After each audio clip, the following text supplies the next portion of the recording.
Hello everyone. So in our previous video we have completed CSC Geography and Environment from 2015 till 2019. Now we will continue with CSC 2020. Okay. All the videos of PYQs, whether it's CSC, CAPF or CDS of your GS part, okay, that you'll get at one place, as I have made a playlist for that. Okay, check out that playlist from the given link in the description below. Okay, let's start with our first question of CSC 2020, that is river and flows into, right? So Mekong river हमने इससे पहले क्या पढ़ा था? Mekong Ganga cooperation पढ़ा था, है ना? और हमने क्या किया था, बाकी की रिवर्स देखी थी हमने, ठीक है? अब जैसे जैसे रिवर्स आती जाएंगी वैसे वैसे मैं आपको पढ़ाती जाऊंगी कि कौन सी कहाँ पे है, कहाँ पे फ्लो करती है, ठीक है, थ्रू माय रिसर्च पेपर. सो अगर आप मेकोंग देखोगे रिवर, वो अंडमान सी में नहीं है, वो साउथ चाइना सी में आती है, साउथ चाइना सी में फ्लो होती है. So one is not correct. Thames river, अब थेम्स रिवर कहाँ की है? इरिश सी में जाती है क्या? जी नहीं. तो फिर कहाँ जाती है थेम्स रिवर आपकी? नॉर्थ सी, ठीक है. एंड वोल्गा आपकी कैस्पियन में ही जाती है, जाम्बेजी इंडियन ओशन में ही जाती है. सो आंसर 3 और 4 यहाँ से देखिए, ठीक है. अब मैं रिवर्स बताती हूँ आपको जो वर्ल्ड की. देखिए मेकोंग रिवर है, ये ट्रांस बाउंड्री है आपकी, ठीक है. East Asia South east Asia में है. सोर्स कहाँ पे है? Plateau of Tibet and drains into South China Sea में जाती है. Mekong is third largest, sorry longest river है एशिया की आफ्टर यांगजे. यांगजे चाइना की जो है आपकी, and Ganges means Ganga river, drain into South China Sea. No Mekong river flows through 6 countries है. कौन कौन सी कंट्रीज है? China, Myanmar, Thailand, Laos, Cambodia and Vietnam. Very very important. ये मैंने आपको करा दिया था कि मेकोंग गंगा कोऑपरेशन में क्या है? इंडिया है प्लस 5 आशियान कंट्रीज हैं, ठीक है. अब थेम्स है. थेम्स आपकी इंग्लैंड की सबसे लंबी है और ये कहाँ पे ड्रेन हो जाती है? नॉर्थ सी में हो जाती है, ठीक है. ये देखिए आपकी, this is your Thames river. तो ये यहाँ से कहाँ पे ड्रेन हो रही है? ये नॉर्थ सी में आ जा रही है, ठीक है. फिर उसके बाद क्या है? जैम्बेजी रिवर है. नाउ सी ये रही आपकी जैम्बेजी रिवर, यहाँ से आ रही है और कहाँ पे ड्रेन हो जा रही है? ये जो मोजाम्बिक है ना, ये वाला चैनल है, उसके यहाँ पे ये ड्रेन हो रही है, that is in Indian ocean, ठीक है. नेक्स्ट आपके पास है, अच्छा ये वो बताइए कि कौन कौन सी मेजर रिवर्स है जो इरिश सी में जाती हैं. इतना इंपॉर्टेंट नहीं है कि रिवर क्लाइड, बट स्टिल मैं बोल रही हूँ कि पढ़ लेना. River Clyde in Scotland, river Dee in Wales, river Liffey in Republic of Ireland and river Mersey in England. Okay done. Volga river मैंने आपको बता दी कि कैस्पियन सी में जाती है. बाकी की जो रिवर्स है जो कैस्पियन में जाती है वो कौन कौन सी है? यूराल रिवर है, तेरल है और ये वाली रिवर है, ठीक है. वोल्गा रिवर बता दिया मैंने, कैस्पियन सी में जाती है. What else is left? OBN से आप देख लेना, ठीक है. ये आर्कटिक ओशन में, ये देखिए ओब, इनसे, लेना, ये 3 रिवर्स आपको पता होनी चाहिए, ऊपर की तरफ जाती है आपकी, ठीक है, आर्कटिक ओशन में. ये वोल्गा रिवर देखिए, यहाँ से रशिया से होती होती होती कैस्पियन सी में ड्रेन कर रही है. ओके ठीक है. चलिए question next is with reference to Indian elephants consider the following statement. देखिए इसके साथ साथ आपको और भी चीज़ें इंपॉर्टेंट है एलिफेंट से रिलेटेड, ठीक है. आपका प्रोजेक्ट एलिफेंट है 1992 का, ठीक है. क्या गोल थे? माइक है जो आपका वर्ल्ड लेवल पे इनिशिएटिव है आपका, ठीक है. उस पर कौन कौन सी कंट्रीज है वो आपको पता होनी चाहिए. सो क्या leader of the elephant group female है? जी हाँ. क्या मैक्सिमम गेस्टेशन पीरियड 22 मंथ्स होता है? ये भी ठीक है. Elephant can normally go on calving till the age of, जब ओनली है, क्या सिर्फ 40 साल तक ऐसा हो सकता है? पॉसिबल है. आप बोलो कि सिर्फ 40 साल तक ही वो कार्विंग कर सकता है? जी नहीं. अगर 1 साल भी ऊपर हो गया तो यार लिविंग बीइंग है ना, कुछ भी हो सकता है. 1-2 साल तो ऊपर हो ही सकता है, बट इट्स अबाउट कोई कुछ 50s तक भी जाते हैं, कुछ 60s तक भी जाते हैं. तो ये आपका कॉमन सेंस लगाओगे तो third is not correct. Next आपके पास आता है among the states in India the highest elephant population कहाँ मिलती है? It's not in Kerala, it's in Karnataka. Karnataka के बाद आपका केरला आ जाएगा, ठीक है। अराउंड अबाउट 25% आपको यही मिलते हैं, ठीक है। देखिए मैं आपको ये वाली पीडीएफ जो विदाउट एनोटेशन है वो तो मैं ऑलरेडी भेज चुकी, जो विद एनोटेशन वाली वो मैं ये वाली पीडीएफ नहीं भेजूंगी, ये वाली भेजूंगी, ठीक है। इस पे मैंने हर एक छोटी छोटी चीज़ के इस पे ही नोट्स बनाए हुए हैं, ठीक है। ये वाली भेजूंगी। ये मैं जब खुद के लिए सॉल्व करती हूँ छोटी छोटी चीज़ें जो इम्पॉर्टेंट है ना, एग्जाम पर्सपेक्टिव से वो करती हूँ। यहाँ पे कभी कभी क्या होता है ना कि कुछ कुछ भूल जाए तो आप उसमें कवर हो जाएगा, ठीक है। एक बार हम एलिफेंट का देख लेते हैं यहाँ पे। सो वर्ल्ड एलिफेंट डे कब मनाया जाता है? 12 अगस्त को मनाया जाता है। एलिफेंट जो होती है वो कीस्टोन स्पीशीज होती है। एलिफेंट का जो ट्रंक होता है उसमें कितनी मसल्स होती हैं? 40,000 होती हैं, ठीक है। What else? 25% मैंने बता दिया कर्नाटका में ही है। प्रोजेक्ट एलिफेंट लॉन्च हुआ था 1992 में, सेंट्रली स्पॉन्सर्ड है। और एलिफेंट सेंसस किया जाता है हर 5 साल में किया जाता है। एंड कौन कौन से इनिशिएटिव लिए गए हैं? और अभी 2023 में क्या हुआ था कि गज उत्सव बनाया गया था, ठीक है, बिकॉज 30 ईयर्स पूरे हो गए थे और काजीरंगा नेशनल पार्क असम में हुआ था। कौन कौन से अगर कंजर्वेशन स्टेटस देखो तो ये convention on migratory species of migratory species के अपेंडिक्स 1 में है। वाइल्ड लाइफ प्रोटेक्शन एक्ट के शेड्यूल 1 में है। IUCN की अगर आप देखोगे, देखो 3 टाइप्स ऑफ एलिफेंट्स होते हैं। एशियन, जो एशियन होते हैं वो इंडेंजर्ड है। जो अफ्रीकन है वो आपके अफ्रीकन में भी 2 होते हैं, एक सवाना एक फॉरेस्ट। फॉरेस्ट वाले क्रिटिकली इंडेंजर्ड है, सवाना वाले इंडेंजर्ड है, ठीक है। कौन कौन से आपने कंजर्वेटिव एफर्ट्स लिए गए हैं ऑन ग्लोबल लेवल और इंडिया के लेवल पे? तो वो है आपका गज यात्रा और प्रोजेक्ट एलिफेंट। वर्ल्ड वाइड जो मैंने आपको बता दिया MIKE, that is monitoring of illegal killing जो होती है एलिफेंट्स की, and mandated by COP resolution हुआ था, उसके अंडर हुआ था 2003 में। डिफरेंस क्या है एशियन और अफ्रीकन एलिफेंट में? ये भी आ सकता है कि एशियन एलिफेंट जो होते हैं ना वो थोड़े छोटे होते हैं अफ्रीकन से, ठीक है। And their ears are smaller compare to the large fan ears of the African. African बड़े बड़े होते हैं, अफ्रीकन के जो कान होते हैं वो भी बड़े होते हैं, जैसे पंखे जैसे होते हैं, ठीक है। Only some male Asian elephant have tusk. देखिए कुछ ही एशियन एलिफेंट्स में आपको टस्क दिखेगा, ठीक है, and both male and female African. But अगर अफ्रीकन में देखोगे उनके खुद का ग्रो, मतलब टस्क उनका खुद का होता है, ठीक है। अब प्रोजेक्ट था एक रीहैब करके था, that was reducing elephant human attack using बीज। तो ये लॉन्च किसने किया? कर्नाटका ने। वेरी वेरी इंपॉर्टेंट है, ठीक है। और ये स्पॉट किए जाते हैं, मतलब कहाँ पे किया गया है? नगरहोल जो है आपका नेशनल पार्क इन कर्नाटका।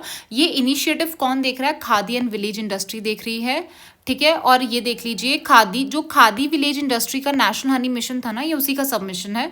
और खादी एंड विलेज इंडस्ट्री क्या है? एक स्टैट्यूटरी बॉडी है जो किसके अंडर आती है? ये वाले एक्ट के अंडर आती है।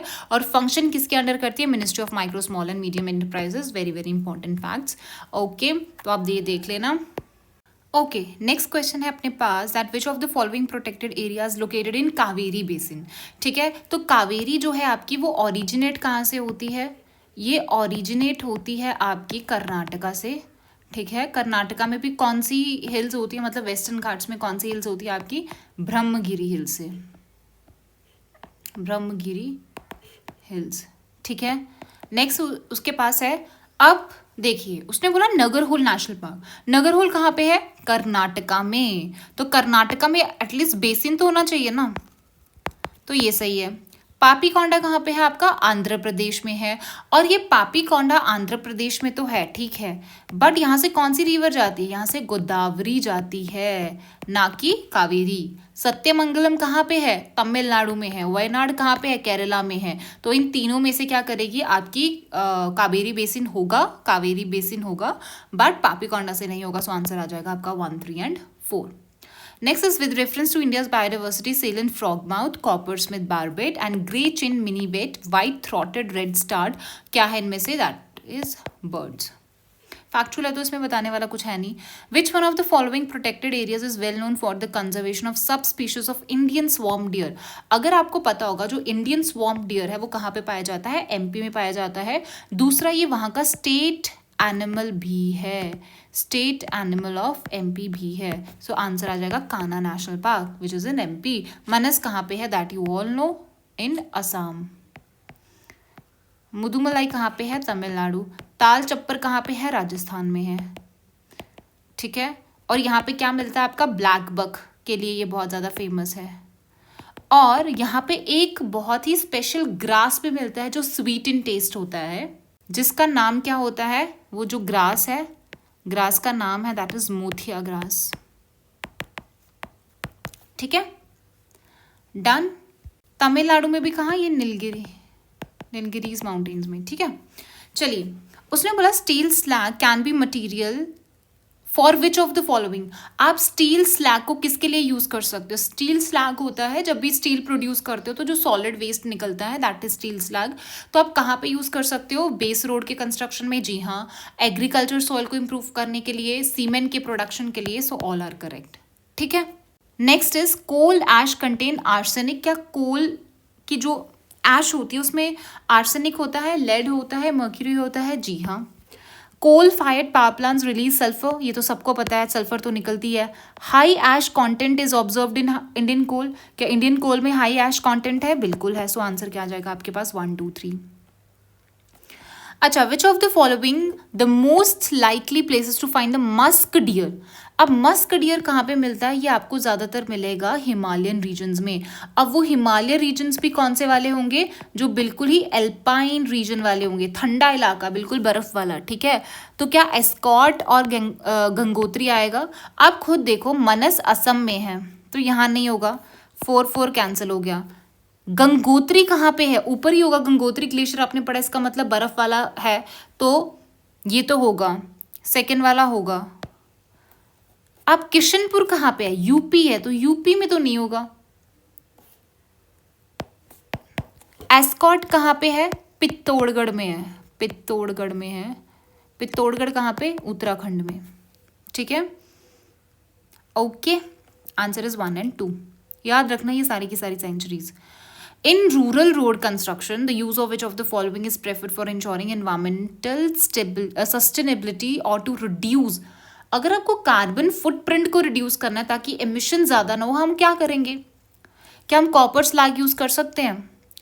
एक चीज़ देखो यहाँ पे नोटिस करने वाली, उसने बोला कोल्ड मिक्स एसफाल्ट या हॉट मिक्स एसफॉल्ट। मेरे को एक बात बताओ, या तो कोल्ड होगा या तो हॉट होगा, दोनों में से। ठीक है, मतलब 2 4 हम साथ में नहीं लेंगे, और या तो 2 सही होगा या तो 4 सही होगा, एक तो सही होना ही चाहिए। खुद बताओ, अगर हम हॉट मिक्स करेंगे, जब भी कोई चीज़ गर्म होगी, एसफाल्ट आपका गर्म होगा तो एमिशंस नहीं निकलेगी क्या? ऑब्वियसली निकलेगी, ज़्यादा एनर्जी बाहर निकलेगी। सो ये तो नहीं होना चाहिए, आंसर होना चाहिए आपका 1 2 and 3। सो आंसर क्या होगा आपका?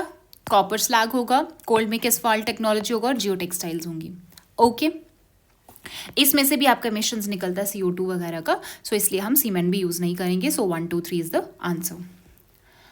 चलिए, नेक्स्ट अपने पास है, in a particular plant species, if a particular plant species is placed under schedule 6 of the wildlife protection act 1972, what is the implication? क्या इम्प्लीकेशन होगा उसका? इम्प्लीकेशन ये होगा कि अगर उसको आपको कल्टीवेट करना है तो आपको लाइसेंस की ज़रूरत होगी, समझे? सो आंसर क्या आ जाएगा आपके पास? A part. With reference to the period of Gupta dynasty. अब ये गुप्ता डायनेस्टी वाला इसको हम नहीं लेंगे क्वेश्चन। ठीक है, नेक्स्ट इज व्हाट इज और आर द एडवांटेज और advantages of zero tillage. Zero tillage क्या होता है? आप सॉइल को टिल ही नहीं करते हो, ठीक है, लूज करते हो ना सॉइल को, बट इसमें नहीं करते हैं। Okay, sowing of wheat is possible without burning the residue. बिल्कुल सही है। आप क्या करते हो? वीट को सो कर दोगे और उसमें ऑलरेडी रेजिड्यू है, आप उसको निकालते नहीं हो, जो रेजिड्यू बच जाता है क्रॉप का। ठीक है, तो ये सही है। Without the need of the nursery of rice sapling direct. अब आपको पता होगा, अगर आपने देखा होगा चावल वगैरह उगाते, तो आपने देखा होगा कि पहले क्या किया जाता है कि चावल कैसे उगाया जाता है, उसका ना नर्सरी में ना सैपलिंग्स उगाई जाती हैं, फिर वहाँ पे सैपलिंग्स ली जाती हैं और अलग अलग में जब सैपलिंग्स बड़ी हो जाती है तो अलग मतलब ऐसे दूर दूर करके आप जो भी आपका खेत है वहाँ पे उगाई जाती है। पहले आप यहाँ पे कर रहे हो, फिर यहाँ पे कर रहे हो, बट इससे क्या होता है, जीरो टिलेज में आप डायरेक्ट क्या कर सकते हो? प्लांट कर सकते हो अपने rice. Next is carbon sequestration of the soil is possible. क्या कार्बन सीक्वेस्ट्रेशन हो सकता है? बिल्कुल हो सकता है। सो आंसर क्या आ जाएगा आपके पास? 1 2 and 3। Next is biochar. Biochar can be use as a part of growing medium in vertical farming. Vertical farming होता क्या है? वर्टिकल फार्मिंग क्या होता है ना, सिर्फ फार्म्स बनाए जाते हैं वर्टिकल फार्मिंग में, ठीक है, बट वर्टिकल फार्मिंग में होता क्या है, एक चीज़ का मतलब ड्रॉबैक क्या होता है कि सनलाइट नहीं होती है, मतलब नेचुरल लाइट नहीं दी जाती है, वहाँ पे आर्टिफिशियल लाइट वगैरह यूज़ की जाती है वो वाले फार्म्स में, ठीक है। तो एनर्जी बहुत ज़्यादा लगता है उसमें, ठीक है, हर एक चीज़ के लिए, लाइक प्लांट्स के ग्रोथ के लिए, ठीक है, प्लांट्स को अगर लाइट देनी है तो सब चीज़ें आर्टिफिशियल दी जाती हैं, बल्ब्स लगाने पड़ते हैं, तो एनर्जी बहुत यूज़ होती है, ठीक है। When biochar is part of the growing medium it promotes the growth of nitrogen fixing micro organism. तो ठीक है, ग्रोइंग मीडियम में आप यूज़ कर सकते हो बायोचार को, ठीक है। जब भी बायोचार को आप as a growing medium use करते हो तो वो क्या करता है, जो भी नाइट्रोजन फिक्सिंग माइक्रो ऑर्गेनिज्म है उनकी ग्रोथ को प्रमोट करता है, तो ये भी सही है। When biochar is a part of growing medium it enables the growing medium to retain water for longer period. आप देख रहे हो दैट ये वाला जो है growing medium is connected to this growing medium, तो it enables the growing medium to retain water for longer time. तो इससे क्या होता है कि वो पानी को ज्यादा देर तक रिटेन करके रखता है बायोचार, ये भी सही है। सो आंसर क्या हो जाएगा, 1, 2 एंड 3। देखिए बायोचार का मतलब ही क्या है, अब क्या होता है ना, ऐसे चारकोल टाइप होता है ये, बट ये बनता कैसे है, ऐसे ना जो भी आपकी वुड हो गया, मतलब जो भी वेस्ट वगैरह होता है, जैसे वुड हो गया आपका, ठीक है, आपका मैन्योर है, ओके, कोई भी क्रॉप रेजिड्यू आपका बच गया है तो इनको जलाया जाता है, बट वो भी ज़्यादा ऑक्सीजन नहीं देके, ठीक है, लिमिटेड ऑक्सीजन में दिया जाता है। और मतलब जिसको आप पायरोलिसिस भी बोलते हो, जैसे मैंने आपको कल ही बताया था कि दैट जो भी वेस्ट है उसको एनर्जी में कन्वर्ट किया जाता है, तो वैसे ही आपका बायो चार होता है, ठीक है। इससे कार्बन मिलती है उनको, ठीक है, कार्बन रिच सॉलिड बना देता है। चलिए नेक्स्ट आपका आता है that Indian national policy on biofuels which one of the following raw materials for the bio production of. देखिए बायोफ्यूल्स बनाने के लिए हम क्या चीज़ें अभी यूज़ कर रहे हैं, करने को तो कर ही सकते हैं कुछ भी, बायोफ्यूल्स है ना, तो बायो जो भी चीज़ होगी आपकी प्लांट बेस्ड है या जो भी नेचुरली है तो उससे आप फ्यूल बना सकते हो, बट प्रॉब्लम क्या है आपका। अब मेरे को खुद बताओ, यहाँ पे उसने बोला रॉटन पोटैटोस, डैमेज व्हीट ग्रेन्स, वो व्हीट ग्रेन्स क्यों नहीं लिखा, डैमेज ही क्यों लिखा। अब बताओ हम खाने के लिए लोगों को व्हीट ग्रेन देंगे या फिर बायोफिल्स बनाने के लिए व्हीट ग्रेन देंगे। ऑब्वियसली आपका जो बायोफिल बनेगा वो ऐसे मटेरियल से बनेगा जो वेस्ट है। आपने इसमें एक चीज़ देखी है, एक चीज़ कंसिस्टेंटली आ रही है कि हम वेस्ट से एनर्जी कैसे बनाएं। इससे पिछली बार भी क्वेश्चन आया, वेस्ट टू एनर्जी, ये भी क्वेश्चन है, ये भी आपका उसी पे ऑलमोस्ट क्वेश्चन है ना। सो जो भी आपका वेस्ट प्रोडक्ट है वहां से बनाया जाएगा। सो डैमेज प्रोडक्ट ठीक है, रॉटन पोटैटोज भी ठीक है। सो 2 और 5 तो आपका आएगा।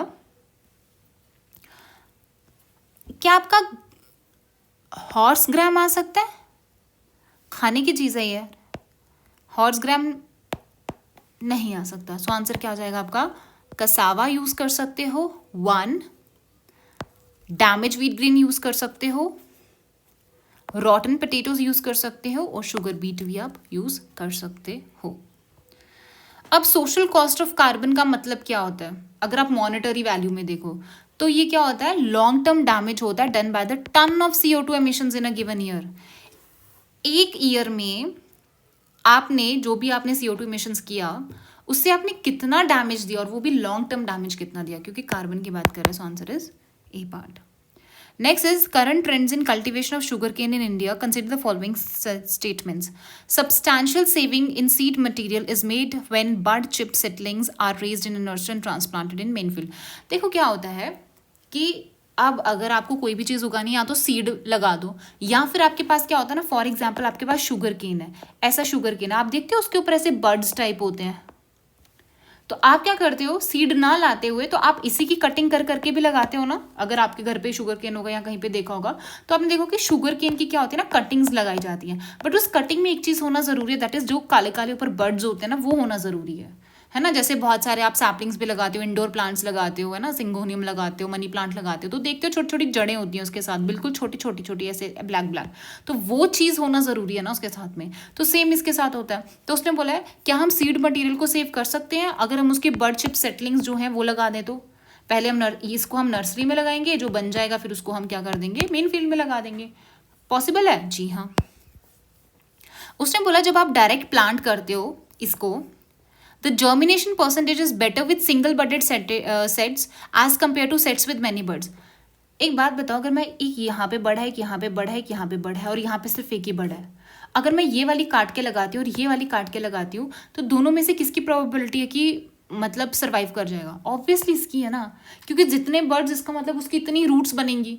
अगर ये नहीं चला, हो सकता है ये चल जाए, हो सकता है ये चल जाए, है ना, हो सकता है इसी से पौधा निकल आए, बट यहाँ पे तो एक ही है। ठीक है, so this is not correct.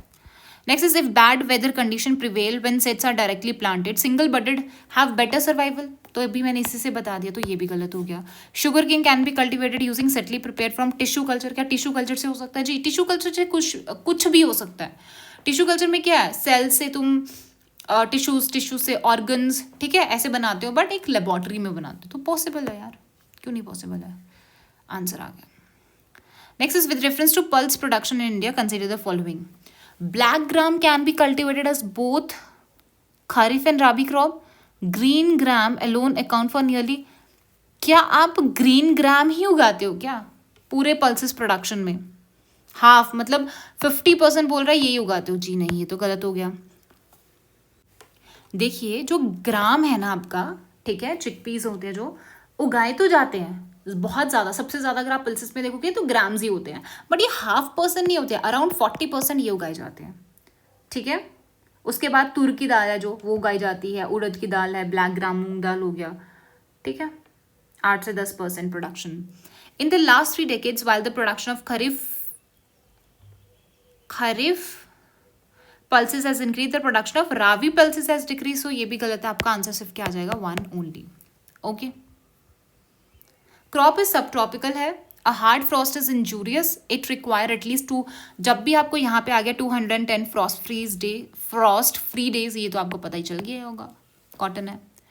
It require at least इतना and 50 to 100 centimetre rainfall. Or light well drain soil capable of retain करता है मॉइस्चर, क्योंकि ब्लैक सॉइल होता है ना, ideally suited for the cultivation of the crop.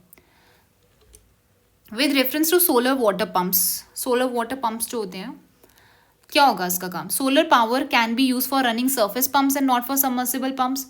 यार, solar power किसके लिए यूज किया जा रहा है? सोलर किसके लिए होता है? इलेक्ट्रिसिटी के लिए होगा ना। अब वो चाहे तुम सोलर से दे रहे हो, चाहे किसी और से भी दे रहे हो, तो पंप तो वैसे ही वर्क करने वाला है। तो ऐसा थोड़ा ना कि वो सिर्फ सरफेस पंप को ही चलाएगा, जो अंदर सबमर्सिबल पंप्स होते हैं उनको भी चलाएगा। भाई इलेक्ट्रिसिटी प्रोवाइड करनी है ना। सोलर का काम क्या है कि भाई इलेक्ट्रिसिटी बना के उसको देना।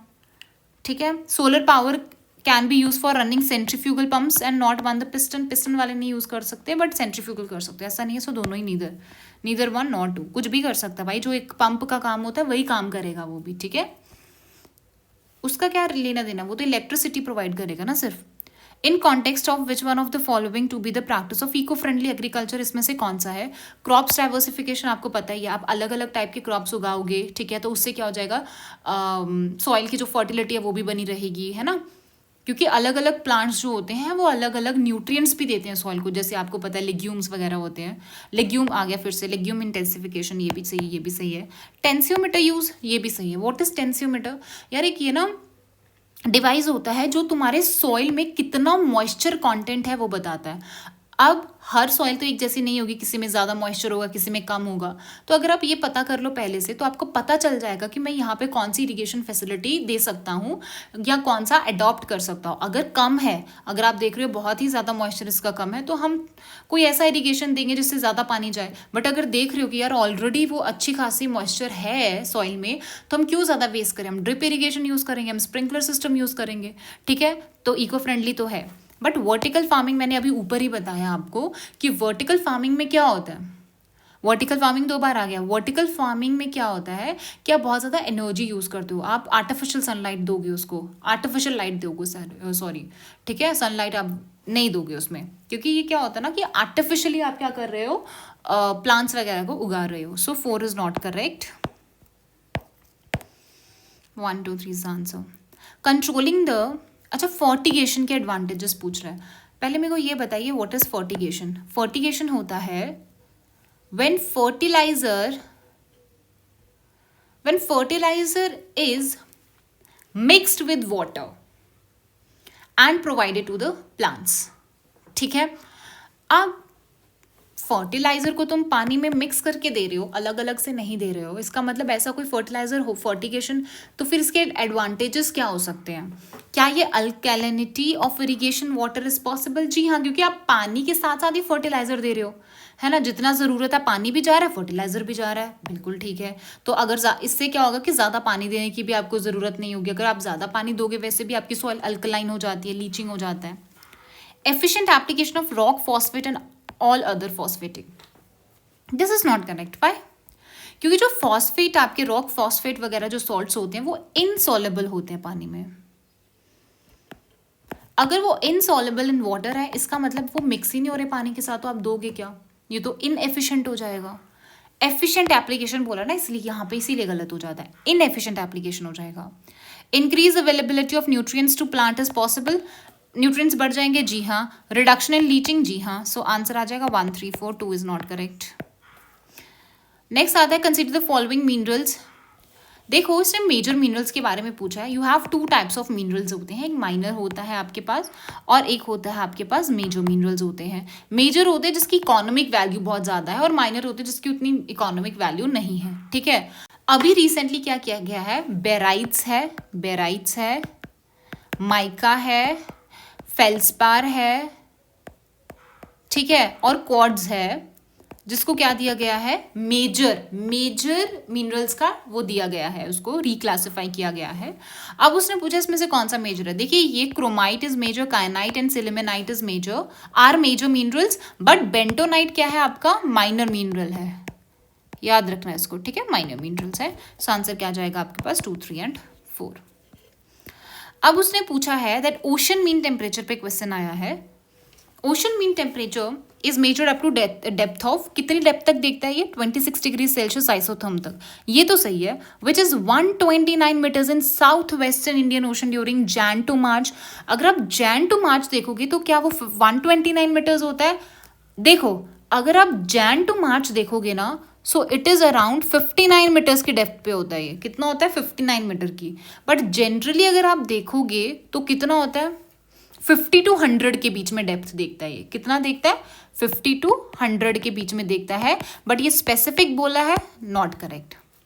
Second is OMT collected during Jain March can be used, है ना, assessing whether the amount of rainfall जो है मानसून में विल बी लेस और more than a certain long term mean. तो क्या आप इससे रेनफॉल जो भी होने वाली है मानसून में उसको प्रेडिक्ट कर सकते हो कि कितनी है, क्या है ना। सो सही है यार, ये इसमें क्या गलती है, बढ़िया। इसके साथ एक और चीज़ होता है, सी सर्फेस टेम्परेचर होता है। देखिए, जो ओशन मीन टेम्परेचर होता है ना, वो ज़्यादा बेटर रहता है सी सर्फेस टेम्परेचर से। क्यों? क्योंकि सी सर्फेस टेम्परेचर सिर्फ ऊपर से ही देखता है, बट ये थोड़ा डेप्थ में भी देखता है, क्योंकि 26 डिग्री सेल्सियस आइसोथर्म है ना, तो एक डेप्थ में देखता है और ये थोड़ा ज़्यादा स्टेबल होता है as compare to surface sea temperature से, ओके। और ये उतना ज़्यादा फ्लक्चुएट भी नहीं करता विद वेदर कंडीशंस के साथ, OMT। With reference to chemical fertilizers in India, consider the following statement. At present, the retail price of chemical fertilizers is market driven and not administered by the government. Ammonia, which is an input of urea, is produced from natural gas. जो ammonia है, क्या वो natural gas से बनता है? जी हाँ. Sulfur, which is raw material for phosphoric acid fertilizer, is a byproduct of oil refineries. क्या oil refineries से निकलेगा sulfur? जी हाँ, बिल्कुल निकलेगा. बट आप खुद बताइए, जो गवर्नमेंट है आपकी, क्या वो फर्टिलाइजर्स में बिल्कुल भी उसको नहीं देखती है या एडमिनिस्टर नहीं करती है? ऑब्वियसली देखती है यार, सब्सिडीज देती है। यूरिया पे इतनी सब्सिडीज दे दी है कि अब हर कोई क्या कर रहा है, यूरिया ही दे रहा है, ठीक है। ज़्यादा मिल रहा है इसलिए ज़्यादा प्लांट्स को दे रहा है, ठीक है, ये बिना देखे कि उसको नीड है भी है कि नहीं। So 1 is not correct, answer is 2 and 3। India's Desert National Park है, which of the following statement are correct? Is it spread over 2 district? Yes, it is spreaded over 2 district, ये सही है। There is no human habitation inside the park. ऐसा ज़रूरी नहीं है ना कि ह्यूमन हैबिटेशन ही ना हो, ये नो ह्यूमन हैबिटेशन ऐसा कुछ नहीं है।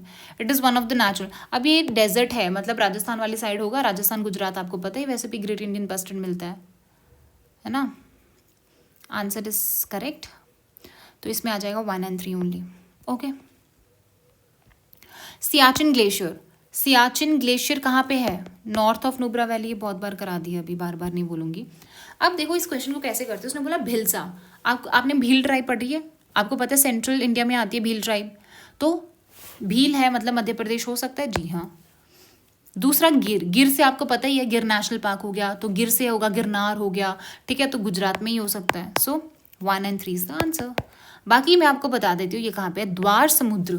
द्वार समुद्र कहाँ पे है, ये आपका हालेबीडु, हालेबीडु है ना कर्नाटका में, वहाँ का है। फेमस क्यों है, यहाँ पे होयसलेश्वरा टेम्पल्स हैं जो होयसला डायनेस्टी ने बनाए थे अराउंड 12-13 सेंचुरी, ठीक है, होयसलेश्वरा। ओके बाकी स्थानेश्वरा, स्थानेश्वरा कहाँ पे है आपका, जो कुरुक्षेत्र वाला रीजन है हरियाणा में, वहाँ पे है। And it is famous for Mahadev temple, जहाँ पे महाभारत से पहले ब्लेसिंग्स लेने गए थे अर्जुना एंड कृष्ण जी गए थे, ठीक है। चलिए उसमें बोला है that 36% of India's district are classified as over exploited और critical by the Central Ground Water Authority. देखिए 36% बहुत ज़्यादा होता है, इट वॉज अराउंड 5% जो ओवर एक्सप्लॉइटेड वगैरह और क्रिटिकल है। CGWA was formed under environment act, जी हाँ this is correct. And India has the largest area under ground water irrigation, ये तो सबको पता ही है, सबसे ज़्यादा ग्राउंड वाटर हम ही निकाल रहे हैं, है ना, ज़रूरत हो नहीं हो बट निकाल ही रहे हैं बस एग्रीकल्चर के लिए। सब्सिडीज़ तो मिल रही है, फ्री इलेक्ट्रिसिटी मिल रही है, तो फिर यही करेंगे, है ना। चलिए ये जेट स्ट्रीम्स को मैं बहुत अच्छे से आपको पढ़ा चुकी हूँ, ठीक है। 40s 50 60 डिग्री साउथ लैटिट्यूड पे इसको क्या बोलते हैं, रोरिंग 40s बोलते हैं, है ना। तो ये सब मैंने आपको बता दिया था। और क्या जेट स्ट्रीम्स अगर in northern hemisphere only, no, ये सर्दर्न में भी होते हैं और सबसे ज़्यादा स्ट्रॉन्ग भी सर्दर्न में होते हैं क्योंकि वहाँ पे लैंड नहीं होता है, ओशन ही होता है ज़्यादातर। So this is not correct. Only some cyclone develop an eye and this is correct, सिर्फ कुछ ही होते हैं जो आई डेवलप करते हैं, ये सही है। बाकी उसने बोला वैसे भी 2 तो सही है। Temperature inside the eye of a cyclone is nearly 10 degree lesser, इसको अच्छे से पढ़ो। देखिए जो आई होती है ना उसमें क्या होता है, लो प्रेशर होता है, ये सब ने पढ़ा होगा, लो प्रेशर आई होती है। लो प्रेशर इसका मतलब टेम्परेचर तो बाहर से तो ज़्यादा ही होगा, टेम्परेचर गर्मी तो ज़्यादा ही होगी, है ना। तो उसने बोला 10 डिग्री लेसर होता है, लेसर इसका मतलब ठंडा होगा, जी नहीं, लेसर नहीं होता है, मोर होता है, और वार्मर बोल सकते हो आप, वार्मर होता है than that of the surrounding, कितना 2 to 10 डिग्री सेल्सियस आप मान सकते हो। So answer is 2 only, sorry. Among the following tiger reserve, which one of the one has the largest area under critical tiger habitat? So ये है आपका नागार्जुन सागर श्रीशैलम जो है टाइगर रिजर्व वहाँ पे, कॉर्बेट आपका उत्तराखंड में, रणथंभौर आपका राजस्थान में है, और सुंदरबन कहाँ पे है, ये तो पता ही है सबको, वेस्ट बंगाल में है। ये नागार्जुन आपका कहाँ पे है, कर्नाटका में है।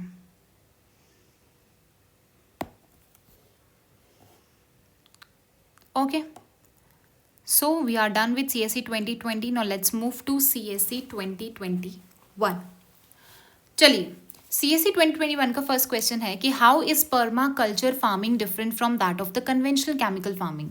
कन्वेंशनली क्या होता था कि आपका एक पैच ऑफ लैंड है, ठीक है, आप क्या कर रहे हो, एक ही क्रॉप उगा रहे हो, और आज भी उगाया जाता है ऐसे, ठीक है। Generally most of the villages में देखोगे आप यही सब चीज़ें हो रही हैं, ठीक है, एक ही क्रॉप उगाई जाती है, केमिकल्स वगैरह आप यूज़ कर रहे हो, that is conventional chemical farming. But perma culture में क्या हो रहा है, दैट इज परमानेंट एग्रीकल्चर, या फिर आप बोल सकते हो परमानेंट कल्चर। इसमें सिर्फ प्लांट्स पे ही फोकस नहीं किया जाएगा, बाकी ओवरऑल चीज़ें देखी जाएंगी कि सॉइल की हेल्थ भी अच्छी हो, लैंड को भी अच्छे से मैनेजमेंट हो, लोगों की हेल्थ भी अच्छी रहे खा के, प्लांट्स को भी ऑर्गेनिक चीज़ें दी जाए, ठीक है, सस्टेनेबिलिटी बढ़ाई रखें। सो ये सब चीज़ें, जैसे फॉर एग्जाम्पल मेरा एक फार्म है, ठीक है, अब मेरे को फार्म के लिए क्या चाहिए, फॉर एग्जाम्पल मैंने कोई क्रॉप वगैरह लगा दी, ठीक है, अब इस क्रॉप को मैन्योर भी लगेगा, तो मैं क्या करूँगी, कुछ गाय पाल लूँगी, कुछ एनिमल्स पाल लूँगी, तो जो उनका क्या होगा, वेस्ट मटेरियल होगा, वो मैं यहाँ पे यूज़ कर दूँगी, ये वो चीज़ खाएंगे, बाकी जो भी है, तो हर एक चीज़ क्या हो रहा है, सस्टेनेबल मैनर में हो रहा, कोई भी चीज़ केमिकली आप यूज़ नहीं कर रहे हो, ठीक है। इवन ये क्या करता है कि पानी को आप कैसे बचा सकते हो, कौन से इरिगेशन मेथड आपको यूज़ करने चाहिए, सो ये हर एक चीज़ पे वर्क करता है। अगर आप देखो तो एक बहुत मैक्रो पर्सपेक्टिव लेता है, ठीक है, जिसमें हर एक चीज़ आ जाए। सो पर्माकल्चर फार्मिंग डिस्करेज मोनोकल्चरल प्रैक्टिसेस, क्या ये मोनोकल्चरल प्रैक्टिसेस को डिस्करेज करता है कि हमें सिर्फ एक ही क्रॉप नहीं उगानी चाहिए, और भी उगानी चाहिए, क्रॉप डाइवर्सिफिकेशन होना जरूरी है। But in conventional chemical farming monoculture practices are predominant, ये मैंने आपको बताया, so this is correct. Conventional chemical farming can cause increase in soil salinity, but the occurrence of such phenomena is not observed in permaculture. जी हाँ, soil salinity जो है ना conventional में ज़्यादा होगा। क्यों? क्योंकि इतना पानी पानी दे दे के उसकी सॉइल की फर्टिलिटी ही ख़त्म कर देते हैं, ठीक है। जो न्यूट्रिएंट्स होते हैं वही क्या हो जाते हैं, इरोड हो जाते हैं। सो this is also correct. Conventional chemical farming is easily possible in semi arid region. जब तुम एक क्रॉप लगा रहे हो, फॉर एग्जाम्पल राइस लगाई, उसको पानी बहुत चाहिए रहता है, तो क्या वो सेमी एरिड रीजन में हो सकता है? क्यों नहीं हो सकता? क्योंकि तुम पानी को अच्छे से यूटिलाइज ही नहीं कर रहे हो। बट पर्माकल्चर में हो सकता है, पर्माकल्चर में हो सकता है, बट उसने उल्टा बोल दिया, इज नॉट इजिली पॉसिबल। नहीं है जी, नहीं, ये गलत है।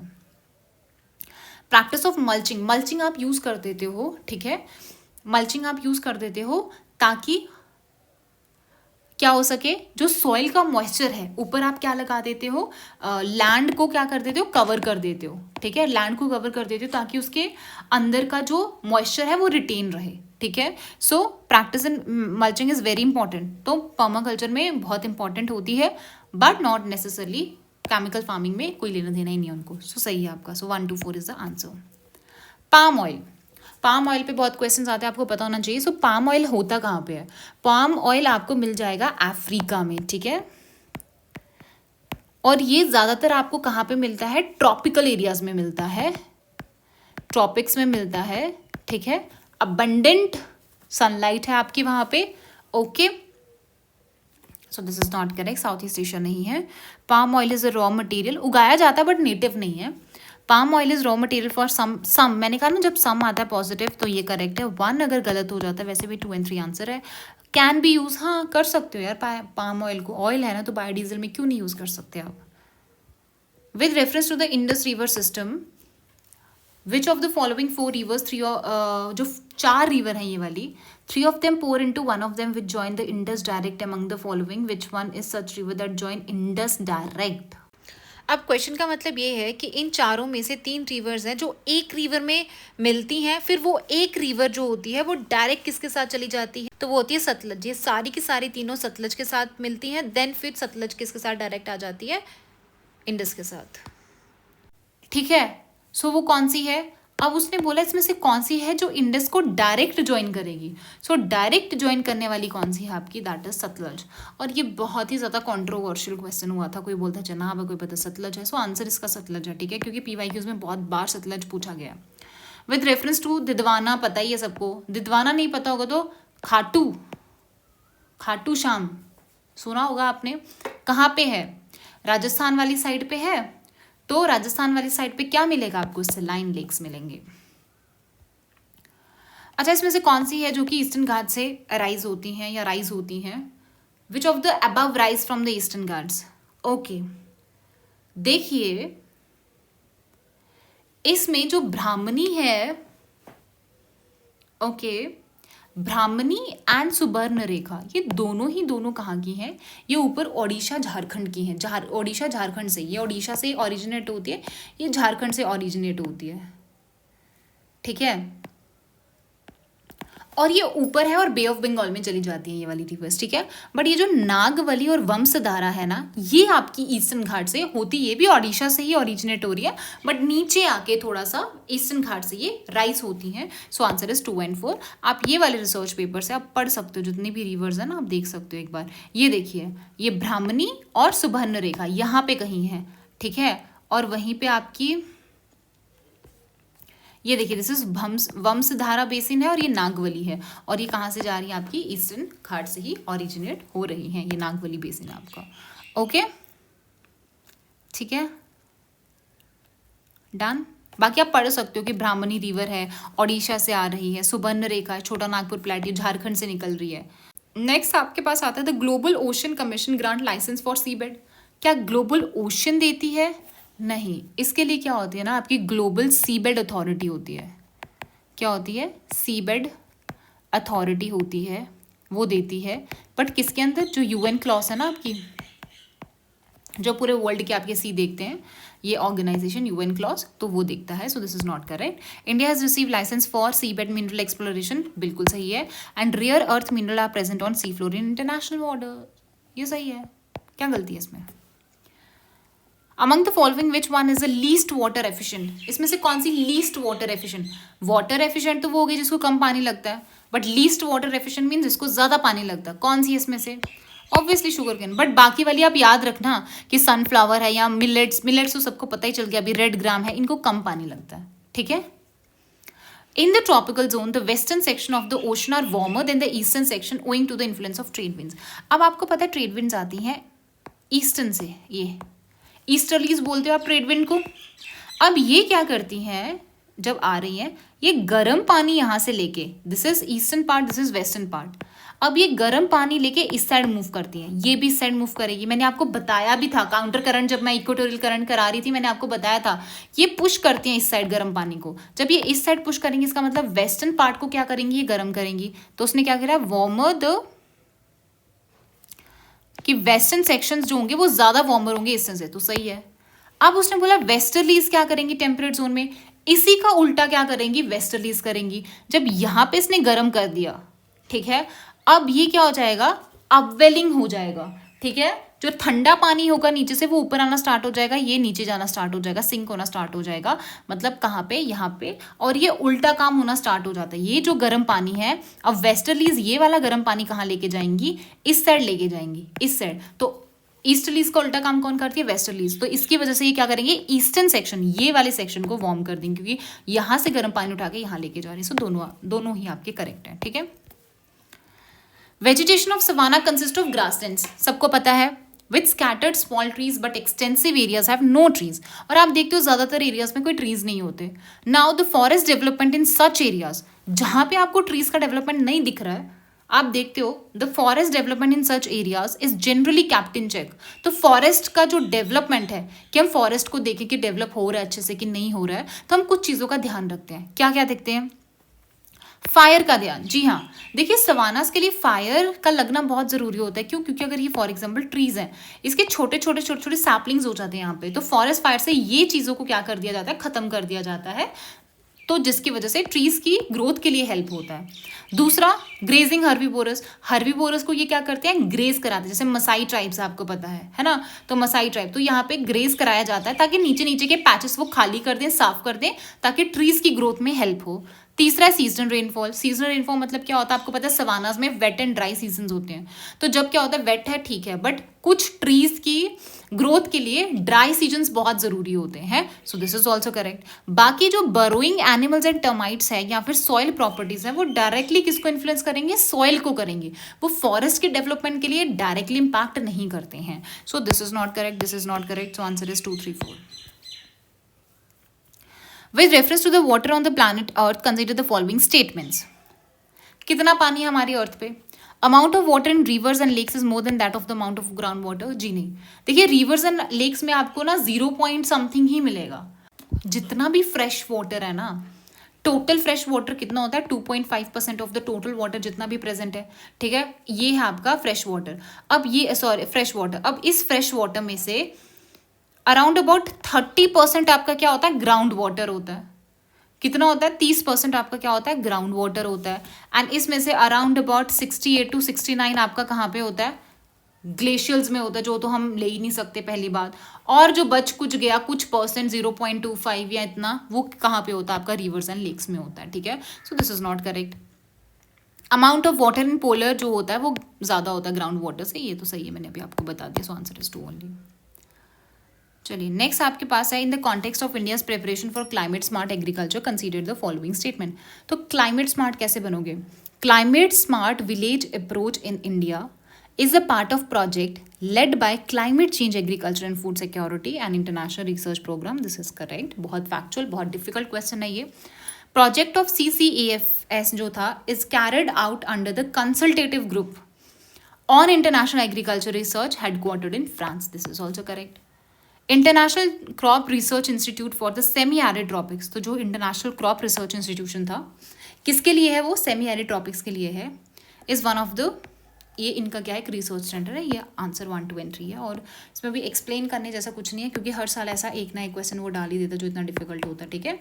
नहीं समझ आ रहा तो आप ऐसे क्वेश्चन को छोड़ सकते हो। Leaf litter decomposes faster than in any other biome and as a result the soil surface is almost bear.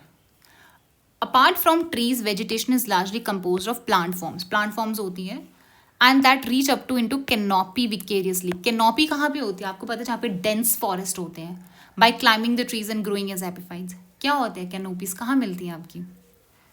Tropical rain forest, और कितने बार आ गया ये ट्रॉपिक्स पे, evergreen forest, rain forest.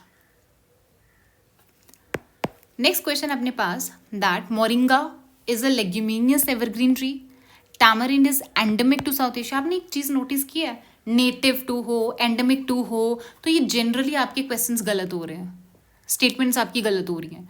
Tamarind जो है वो कहाँ पे मिलती है? सो टैमरिंड जो होता है वो endemic to Africa, tropical Africa, ठीक है। और मोरिंगा भी आपका एवरग्रीन नहीं है, ना ही ये लेग्यूमिनस है ना ही एवरग्रीन है, दिस इज डेसिडियस। ओके, दोनों ही गलत। In India most of the tamarind collect as a minor forest produce, most of the है पॉजिटिव स्टेटमेंट, जी हाँ। India export tamarind and seeds of moringa, export करने को क्या कुछ भी कर सकते हो आप। Seeds of moringa and tamarind can be use in production of biofuel. तो ये देखो इस टाइप के क्वेश्चन कितने आ रहे हैं कि ये क्या बायोफ्यूल में हो सकता है, पाम ऑयल के बायोफ्यूल में यूज हो सकता है, क्या वो बायोफ्यूल में यूज हो सकता है? तो जी हाँ, सब चीजें हो सकती हैं। आंसर क्या जाएगा आपके पास? 3, 4, 5। ब्लैक कॉटन सॉइल है, किसके लिए यूज होता है, कहाँ पे होती है ये फिशर वॉल्केनिक रॉक, ये तो सबको पता ही होगा, इजी क्वेश्चन था ये वाला, ठीक है। Next will continue in our next video.